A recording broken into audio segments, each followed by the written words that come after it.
He entered Squid Game X as a complete noob, lost, terrified, with no clue what was happening. But in just 20 minutes, he went from an ordinary player to the one who wins the game even without a team. He survived red light by a hair, outsmarted everyone on the glass bridge, and eventually became the boss. This isn't just a survival story, it's a true evolution. From absolute zero, who feared his own shadow, to the almighty frontman. Level 0. Red light, green light. He spawns in the main lobby, surrounded by dozens of players. A registration cutscene plays. The square guard explains the rules. Survive, follow orders, and win the cash. Then, the doors open. Players rush into the toy castle maze. They have 30 seconds to find the gate to the playground. If they're too slow, they're marked. Sniper lasers already track them. No time to look around. On the field, the game begins. The giant doll turns around and starts singing. When she says green light, players move. When she says red light, they must freeze. Any movement drains HP, not instant death, but a serious blow. Some fall immediately, others crawl forward. Wounded. He gets hit,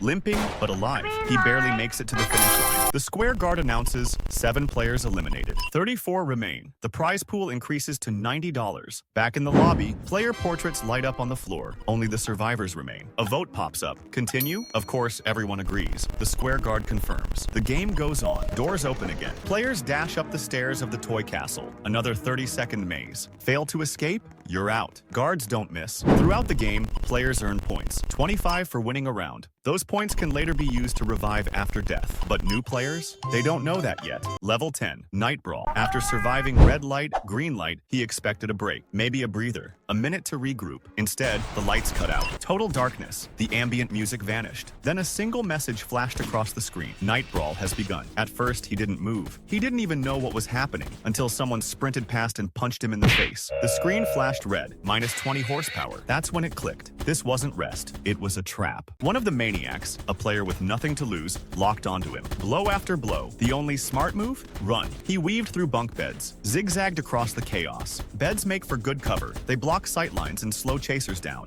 Others weren't so lucky. Some chased, some got chased. Screams, footsteps, fists. He crouched behind a metal frame, holding still, waiting. The timer ticked down. 3 dots. 2 dots. First, lights snapped back on. He was alive. No cash, no reward, just survival. But something shifted in his mind. Squid Game X wasn't just about completing tasks. It was about adaptation, rapid instincts. Even if the game gave no rules, someone else already knew how to break them. Level 15, Honeycomb, back on the playground. But the tension wasn't playful. Guards stood on ledges, rifles aimed. The pressure was real, but our player was starting to adapt. His pulse didn't spike like before. He was learning to breathe through the madness. 20-second countdown. Players had to pick a door. He stepped in front of one at random, just like everyone else. When the doors opened, it wasn't an exit. It was a shape. Hidden behind each door, a sugar cookie with a carved figure. His? A circle. Simple, right? The goal? Trace the shape using only a needle. No cracks, no breaks. Timer set 2 minutes. He sat down. The cookie felt fragile, almost mocking. Around him, others began panicking. Someone already cracked their shape. Bang. A guard didn't hesitate. One less player. The guards were bloodthirsty now. You could tell. They wanted someone to fail. There were rewards for executions. This wasn't just oversight. It was sport. Back to the cookie. One curve. Another. Don't rush. No sudden moves. One clean arc left. Done. Plus $25. The screen flashed. A gate opened in front of him. That wasn't luck. That was focus. A guard's voice echoed, "Returning to lobby soon." Total prize pool, $190. But there were fewer players left. The herd was thinning fast, and this was just the beginning. Level 20, hide and seek, keys and knives. The castle doors opened again, but this time, no sweet playground nostalgia. This one felt different. The air was colder. The title alone sounded cursed. Hide and seek, keys and knives, not a game. A warning. First thing he saw, a candy dispenser. Not a joke. The color of the candy it spat out decided your fate. Blue or red, hunter or prey. He got blue. Good and bad news. Blue means you're armed with a key. You can push, fake your death, and fight back. But it also means you're the target. Red players? They're the ones hunting you with knives. No mercy, no hesitation. First time he panicked. Didn't know where to hide. Cornered behind a pillar and stabbed. Screen went dark. Game over. Brutal. But next time, he got smarter, dropped on the floor, played dead, waited, heart racing, watched a red run past, ignoring him completely. Then sprinted for the safe zone, unlocked the escape room with the key. Victory. Plus $25. Barely breathing. This wasn't child's play anymore. It was a deathmatch masked as a carnival, and now he understood. The candy didn't give you a choice. It gave you a role, and whether you lived depended on how fast you could adapt. Level 30, Pentathlon New Arena. 14 glowing boxes lit up in different colors, each marked with a number. A cold system message popped up. Choose your team. 20 seconds. He sprinted to the nearest box, blue. 4 others joined, team locked. No time to chat, no room for strategy. The test began. Pentathlon, a chain of 5 minigames, 1 player per game. If your team fails a round, you're done. He was third in line, pressure rising. First up, the classic Dokji slap. His teammate slammed the paper tile. Nothing. One more chance. Miss again. Failure. Warning. Almost shot. They moved on. Second, memory match. 12 cards, find 6 pairs. Barely made it in time. 7 seconds left on the clock. Then, his turn. Gongi. Glowing pebbles scattered. Tap, tap, tap, fast. Miss one and you're out. He locked in. 1, 2, 3. Done. Plus 25 points flashed on screen. Alive. Just, he turned. Chaos. One team arguing, another frozen. Didn't understand the rules. Gunshots. Guards executed 2 confused players. The round ended. Everyone teleported back to the lobby. Player count dropped. Prize pool increased. The tension in the room, palpable. He realized something. Pentathlon wasn't about skill alone. It was about teamwork with strangers, and hoping, really hoping, that the guy before you didn't choke. Level 40, jump rope. He spawned on a narrow platform, and there she was again. The same creepy doll from red light, green light, but this time no singing. Instead, she held a massive jump rope stretched across a shaky bridge. At the far end, another identical doll, staring him down with cold, glassy eyes. His assigned position, number 3. That meant waiting, watching. He clenched his fists on the movement keys. The first player stepped up. The rope spun. Wham! Gone. No hesitation. No mercy. Player 2 tried to time it. Hesitated. Jumped late, hit the center gap and vanished. That's when he noticed it.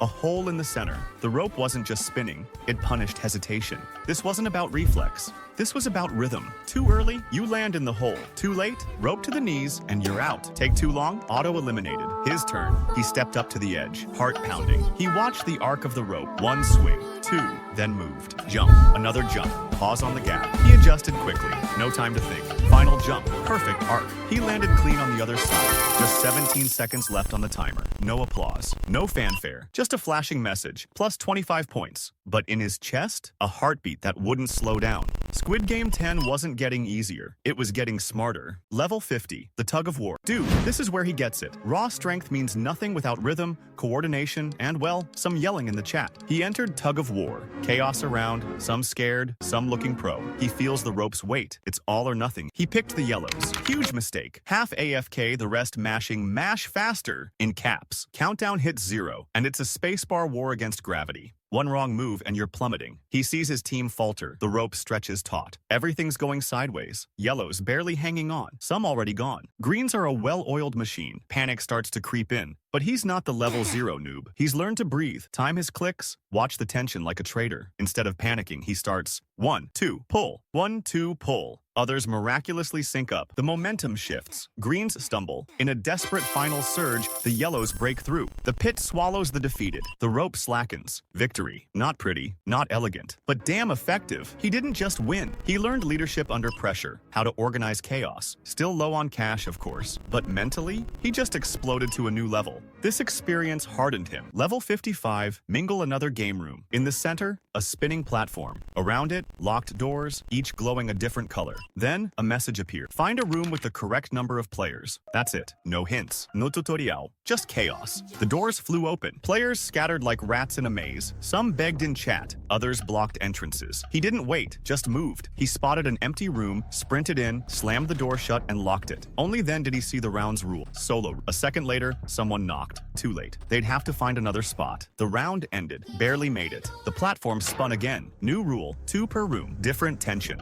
Now it wasn't just about speed. It was about timing, reading people, and beating them to the right door. He stopped rushing, started watching, waited until the room had exactly 2, then slipped in just before it locked. He saw fights break out, players yanking each other out of rooms. In round 3, it was 3 per room. The count kept shifting. 3, 4, 2. One moment he was in, the next he had to dodge a 4th player barging in. Some players got clever, opening and closing doors to fake occupancy, mind games, misdirection, panic. The platform's spin slowed each round. The number of doors shrank. The eliminations stacked up, but when the final round ended, he was still standing. No kills, no brute force, just sharp decisions. And a locked door. Level 60, Glass Bridge. This was something new. He appeared high above the arena, staring down at a glass bridge with 2 panels in each row. Some were sturdy, some weren't. One wrong step and the fall was long. Guardians were already firing at the bridge, ramping up the tension. There were 10 rows, 2 minutes on the timer. No hints, only hope. Some players hesitated, others didn't. Suddenly, one rushed forward, not thinking. Jump after jump, they guessed correctly and were already at the finish. Others followed, but some forgot the sequence. He watched as several players leaped forward, guessing, risking. One made it. Another shattered the glass beneath their feet and vanished. He waited. Every player ahead was either a scout or a test dummy. The game didn't reward bravery. It rewarded information. He spotted a guy walking confidently. No hesitation. This had to be someone with a game pass. A glass maker. This player knew which tiles were safe. So, he followed. Not too close. Not too far. Just enough to react. The bridge groaned with each step. Time ticked away. He skipped the guesses. Watched for patterns. Checked if others hesitated. One guy froze in the middle of the bridge. Another yelled out fake advice in chat. He ignored it all, focused only on the movement, on the rhythm, on the timing. He reached the last row with 10 seconds to spare, waited for one more jump ahead, then replicated it. Safe, secure. He stepped onto the final platform. He earned $25, but it wasn't luck. It was patience, observation, and letting others play the game for him. Level 65, Sky Squid Dude. After the terror of the glass bridge, he's sucked into Sky Squid, one of the newest and most disorienting challenges. The arena floats high above the ground, with a series of interconnected platforms in the shape of a triangle, a square, and a circle suspended in the air. Players are launched through a portal and scattered across these pieces of land. It's every player for themselves, and the sole goal is survival. One guy quickly grabs a large stick and starts swinging it, trying to knock as many opponents off the platforms as possible. Every player has the option to push or fight. At first, our hero tries to kite, dodging the stick and other crazy players. He runs across platforms, jumping between the square, circle, and triangle, trying to get away from that stick-wielding weirdo who's getting more aggressive. He notices that the stick wielder isn't very agile, and his movements are predictable. He sees several players already plunging downwards, unable to withstand the pressure. Our hero realizes that constantly running isn't an option. He needs to act. He waits for the stick wielder to make another wide swing and miss. That pause is his chance. As soon as the stick flies past, he instantly closes the distance. Instead of fighting, he decides to push. It's unexpected. The stick wielder, used to players running away or fighting back, doesn't anticipate a direct charge. He makes a sharp lunge forward, using the momentum of his body to throw the opponent off balance. The stick wielder wobbles, losing his footing. One push is enough, and that stick-wielding guy flies into the void. As the number of participants decreases, players move to other platforms. He dashes from the spacious square to the smaller circle, and then to the tiniest triangle, where there's nowhere left to run. Each platform becomes more dangerous. He constantly changes position and looks over his shoulder, searching for the smallest opening to attack or retreat. It was a victory, but his mind is already set on the next level of survival. He passed the challenge, becoming an even more cunning and calculating player. Level 70, Rock, Paper, Scissors. He's already waded through a mountain of madness, survived red light, green light, jumped glass tiles like a ninja, leveled up like some overpowered anime hero. But now, Rock, Paper, Scissors. Seriously? His fate is being decided by a game kids play while waiting for a shawarma? In front of him, some tryhard with a 5 Robux avatar. But don't underestimate, that guy already clapped 3 players. Our hero takes a deep breath, bam, Rock. The opponent picks Scissors. Victory, but it's not over yet. To pass, he needs 3 wins in a row. It's basically Dark Souls, if your weapon was just hand gestures. Round 2, Scissors. The opponent, Scissors, draw. Tension is hanging in the air like an unskippable TikTok ad. Round 3, Paper. Opponent picks Rock. Another win, final round. The hardest one. He closes his eyes, picks Rock. Opponent, Rock, draw. The pressure is so real, even the monitor is sweating. New round. He goes all in. Scissors. Opponent picks Paper. His hand is in the air. He survives again. Level 77. Rebellion. No one expected this, certainly. This was the moment when the players, fed up with the slaughter, decided to stage a full-blown rebellion. Their sole objective: to eliminate the guards and break into the frontman's room to finally exact their revenge for all the suffering. The main clash unfolds in the castle labyrinth, where, by destroying guards, they must find a secret entrance to their chief executioner's lair. Our hero, who has been through hell, is no longer just a survivor. He is strong enough, experienced enough, and most importantly, determined enough to lead this insane rebellion. He feels the weight of responsibility, but also an uncontrollable desire to put an end to this game. He charges into the vanguard, directing the actions of other players who, though terrified terrified, are full of fury. He dashes forward, working in unison with other rebels who have found makeshift weapons, some a stick, some a pipe, and some an improvised shield. They clash with the guards in these narrow, convoluted labyrinth corridors. Our hero, using his experience in dodging and quick attacks, is the first to burst into the fight. He knocks down one guard,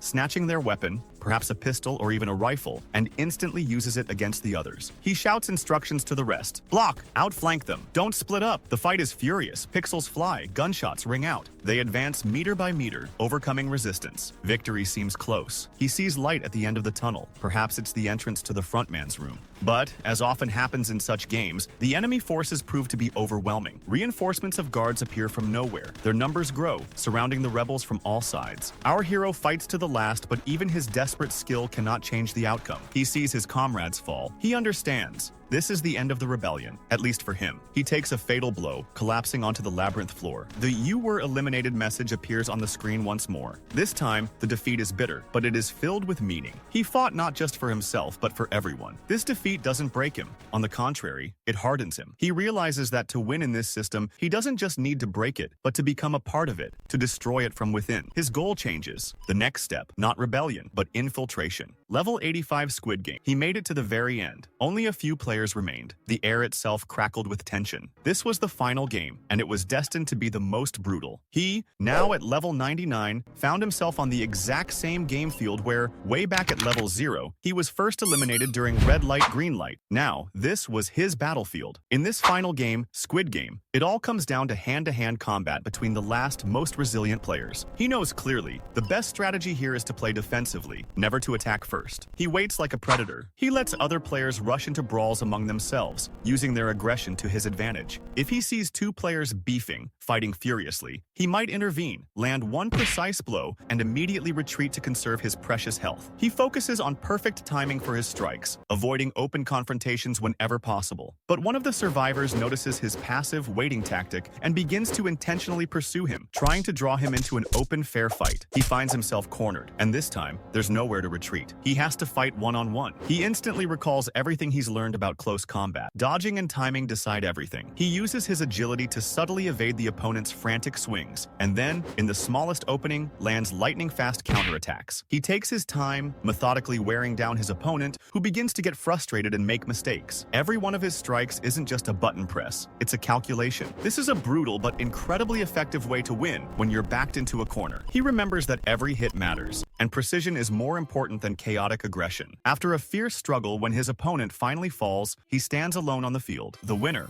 It was the hardest, hard-fought victory, feeling different from all the previous ones. He stands, looking back at where it all began. And now, he is the last one, level 90, the guard. After surviving countless rounds of chaos, he finally earned a promotion to the elite rank, the guard. He's no longer a pawn, but a part of the system itself. Dressed in a red uniform with a square mask, he's been given an MP5. And yes, it works, completely changing everything. A guard's main role is to enforce the rules, dispose of bodies for which he gets paid, and mercilessly suppress rebellions in rebellion mode. This is a completely different level of gameplay, where he isn't fighting for survival but imposing order. In red light, green light, he doesn't run. Instead, he scans the game field for any last-second movements. If someone so much as shifts a pixel after the red light command, he fires a precise shot. For each elimination, he earns experience and money. The more accurate and ruthless he becomes, the faster his rank increases. And if he's VIP, the money doubles. A nice bonus, right? In Night Brawl, while players panic in the darkness, he's untouchable. He casually patrols the chaos, fully protected from attacks, observing who's starting fights and eliminating rule breakers. In the Mixture, he blocks doors, trapping players or preventing them from entering, controlling their movements. Guards know no mercy. Their tactical potential is incredibly high, especially when they are coordinated. Some use corners to camp, others lure players into deadly traps. This is an entirely new playstyle.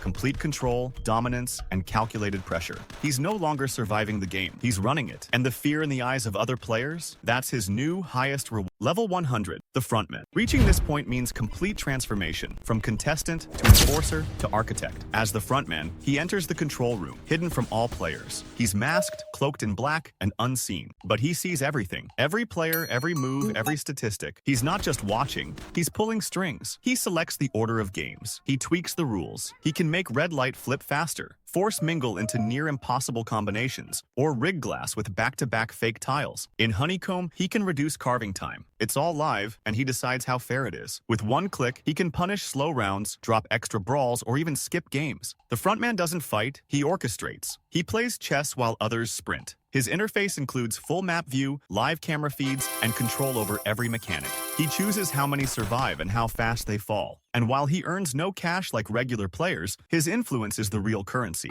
Players may not see him, but they feel him. He's the shadow behind every loss, the reason 2 players enter and only 1 walks away. It's not about survival, it's about design, manipulation, and making sure only the strongest, or the most entertaining, survive. Level 100, it's God mode, Lee.